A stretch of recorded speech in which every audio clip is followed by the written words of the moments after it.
इस मूवी का नाम है ब्रेड 2018। फिल्म की शुरुआत दो लड़कियों को दिखाने से होती है जो एक कमरे में बैठकर नशे वाली पैकेट्स गिन रही थी और ये हिसाब किताब कर रही होती है कि इनके कितने पैसे बनेंगे, क्योंकि वो दोनों एक काफी बड़े ड्रग माफिया के लिए काम करती है। उनमें से एक का नाम टिल्डा था। उन दोनों की दोस्ती काफी गहरी थी। अपना काम करने के बाद ये लेट गई थी आराम करने के लिए, फिर तस्वीरें बनाने लगती है। पर तभी इनके दरवाजे पर दस्तक होती है क्योंकि पुलिस आ गई थी, जिस वजह से दोनों काफी घबरा गई थी। बचने के लिए खिड़की से बाहर आती है और फिर यहाँ से भाग जाती है। अगली सुबह शहर छोड़ने के लिए वो ट्रेन में बैठ जाती है ताकि पुलिस उन्हें ढूंढकर गिरफ्तार न कर ले, क्योंकि नशा बेचने की वजह से उनका नाम क्रिमिनल्स यानी मुजरिमों की लिस्ट में टॉप पर सबसे ऊपर आ गया था। ट्रेन में ही टिल्डा की दोस्त वॉशरूम में जाती है और अपने बॉस को कॉल करके बताती है कि कल रात जब हम काम कर रही थी तो हम पर पुलिस का हमला हो गया, हमें भागना पड़ा और सारा माल वही रह गया जो तकरीबन $80,000 के आसपास का था। वो बात कर ही रही थी कि तभी बाहर से कोई दरवाजा जोर जोर से पीटने लगता है। दरवाजा खोलने पर वहाँ ट्रेन कंडक्टर था जो उससे टिकट मांगता है, पर क्योंकि जल्दी जल्दी उन्होंने ट्रेन पकड़ी थी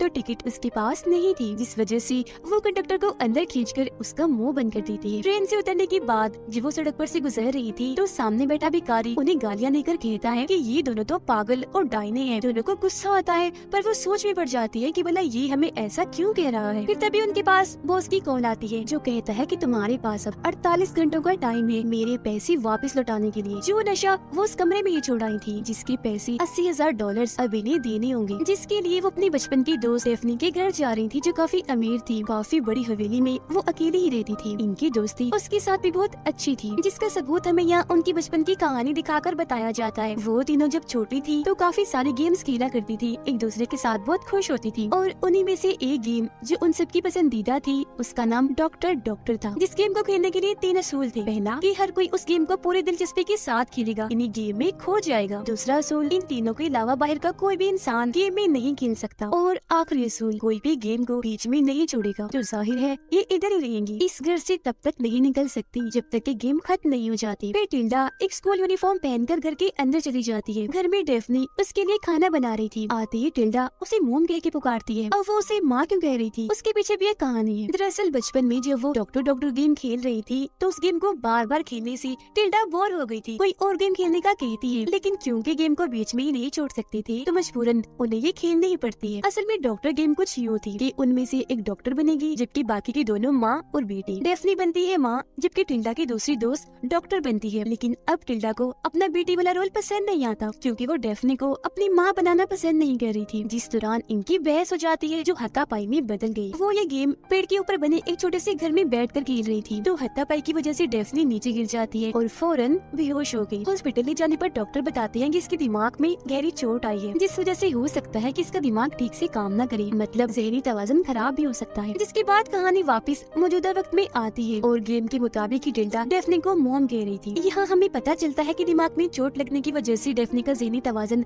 सच में काफी खराब हो गया है, क्योंकि अब वो इस बचपन की गेम को सच मानने लगी थी। यही वजह है कि वो टिल्डा को अपनी बेटी मानती है, उसके लिए खाना बनाती है। अब हालांकि वो काफी अरसे के बाद मिली थी पर डेफनी को लगता है कि वो अभी अभी स्कूल जाके आई है। डेफनी की माँ होने की असूल काफी सख्त थी। वो जैसे ही टिल्डा के बड़े बड़े नाखून देखती है तो गुस्से में उसका हाथ पकड़ लेती है और बोलती है कितने गंदे नाखून है, काटो इन्हें फौरन। पर जब टिल्डा नहीं काटती तो वो खुद ही कैंची लेकर काटने लगती है। लेकिन ठीक इसी वक्त कोई दरवाजे की बेल बजा देता है जो इनकी दोस्त थी जो डॉक्टर का रोल कर रही थी। अब भी वो एक डॉक्टर बनती है उनके घर में आती है। डेफनी यहाँ उसे बताती है कि मेरी बेटी को बहुत खांसी हो रही है, डॉक्टर साहिबा जरा देखिएगा क्यों खांसी ठीक नहीं हो रही। जिस पर डॉक्टर उसका चेकअप करती है और इलाज करते हुए उसके घुटने पर एक हथौड़ी मारती है जिससे उसे काफी दर्द हुई। वो जोर से चिल्लाती है। अब टिल्डा और उसकी दोस्त ये अजीब हरकतें इस वजह से कर रही थी, मतलब गेम खेलने पर मजबूर वो इसलिए थी क्योंकि इसके पीछे वजह थी। असल में डेफनी के घर में एक ऐसी खुफिया तिजोरी है जिसके अंदर बहुत सारे पैसे हैं, तकरीबन लाखों डॉलर्स। पर क्योंकि डेफनी का ज़हनी तवाज़ुन तो ठीक नहीं है तो पैसों की उसे कदर नहीं है न ही जरूरत। और क्योंकि टिल्डा और उसकी दोस्त को अगले 48 घंटों में $80,000 का इंतजाम करना था, इसीलिए दोनों यहाँ उस तिजोरी से पैसे लूटने के इरादे से आई थी। उसके साथ गेम खेलकर बेटी और डॉक्टर का रोल करेंगे ताकि डेफनी को शक न हो, ताकि थोड़े वक्त और यहाँ रुकी वो अपना मिशन पूरा करने चोरी करके भाग जाए।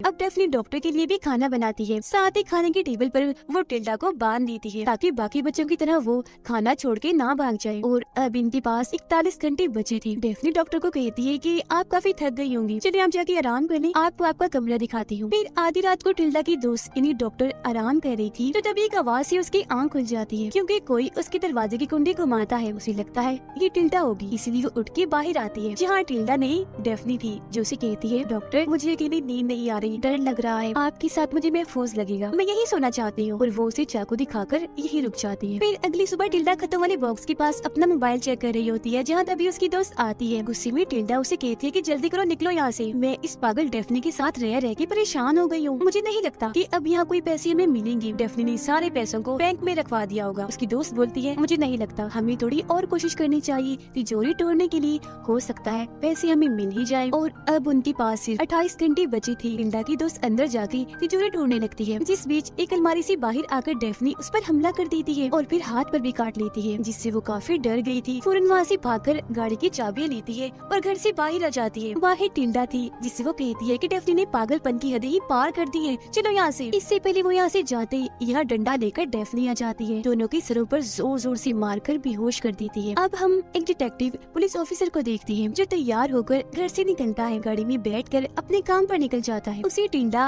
और उसकी दोस्त के नशे वाले केस पर छानबीन करने का काम मिलता है। उधर डेफनी ने टिल्डा और उसकी दोस्त को बांध दिया था, रस्सियों के जरिए नहीं बल्कि ब्रेड्स यानी बालों वाली चोटियों से। हाथ भी, मुंह भी, जिस्म भी सब उन्हें से बांधा हुआ था। डेफनी पूरी तरह पागल होकर उन दोनों से बात कर रही थी। ठीक इसी वक्त दरवाजे पर कोई आता है। डेफनी जाके चेक करती है तो वहाँ डिटेक्टिव था। वो उसे बताता है कि आपके पड़ोसियों ने शिकायत की है कि आधी रात को आपके घर से किसी लड़की के चिल्लाने की आवाज आती है। इस पर डेफनी कहती है मैं इस पूरे घर में अकेली रहती हूँ, शायद एक दो बार डर की वजह से मार दी होगी चीख मैंने। वो फिर अंदर आता है छानबीन करने के लिए, घर का सामान चेक करने लगता है जहाँ उसे इन तीनों की बचपन की तस्वीर मिलती है, जो देखकर डिटेक्टिव उससे पूछता है कि मैं इन दोनों लड़कियों को जानता हूँ, क्या तुम बता सकती हो कि इस वक्त ये दोनों कहाँ होंगी? डेफनी जवाब देती है जी नहीं, मुझे इन दोनों के बारे में कुछ नहीं पता। अब डिटेक्टिव इन तीनों को इसलिए जानता था क्योंकि बचपन में जब डेफनी गिरी थी तो उस हादसे में डिटेक्टिव ने ही पूछताछ की थी। वो उनकी गहरी दोस्ती के बारे में भी जानता था, इसीलिए वो दोबारा पूछता है कि ठीक से याद करके बताएं वो कहाँ मिल सकती है, क्योंकि उसे शक था कि हो ना हो वो दोनों लड़कियाँ इसी घर में ही है। जिस बात से डेफनी को गुस्सा आ गया था और वो अपने मुँह से ये निकाल देती है कि वो दोनों गायब है, जिससे डिटेक्टिव का शक यकीन में बदल जाता है कि वो इधर ही है। ठीक इसी वक्त अचानक ऊपर से आवाज आती है तो वो चेक करने ऊपर जाने लगता है, लेकिन डेफनी उसे रोक देती है, कहती है कि आप मेरे घर की तलाशी नहीं ले सकते ऐसे, पहले अपना लाइसेंस दिखाएं। लेकिन फिलहाल क्योंकि उसके पास लाइसेंस नहीं था तो वहाँ से जाने लगता है, पर जाते जाते वो कहते हैं कि अगर वो दोनों लड़कियाँ इस घर में है तो मैं लाइसेंस के साथ वापस जरूर आऊंगा, क्योंकि वो सच में गायब है और उनका नाम क्रिमिनल्स वाली लिस्ट में टॉप पर है। ये सुनकर डेफनी ऊपर जाती है और घर के सभी दरवाजों को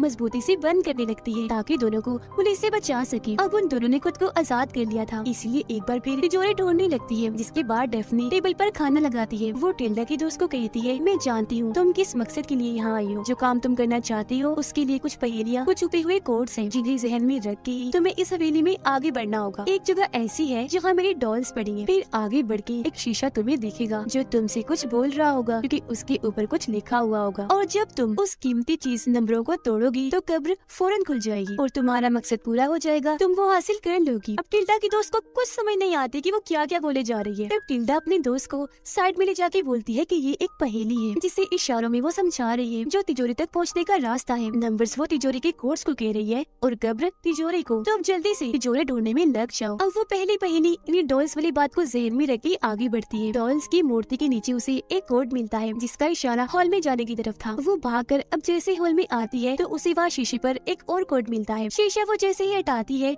तो एक पेंटिंग के पीछे उसे तिजोरी मिल ही जाती है, जिसके बाद वो उन सभी कोड्स को नंबर में बदलकर तिजोरी पर लगाती है, जिससे आखिरकार वो खुल ही जाती है, जिसके अंदर सच में बहुत ज्यादा पैसे थे। सभी पैसों को बैग में भर के वो टिल्डा के पास आती है और कहती है कि मुझे पैसे मिल गए हैं, हम आज रात ही यहाँ से निकल जाएंगे।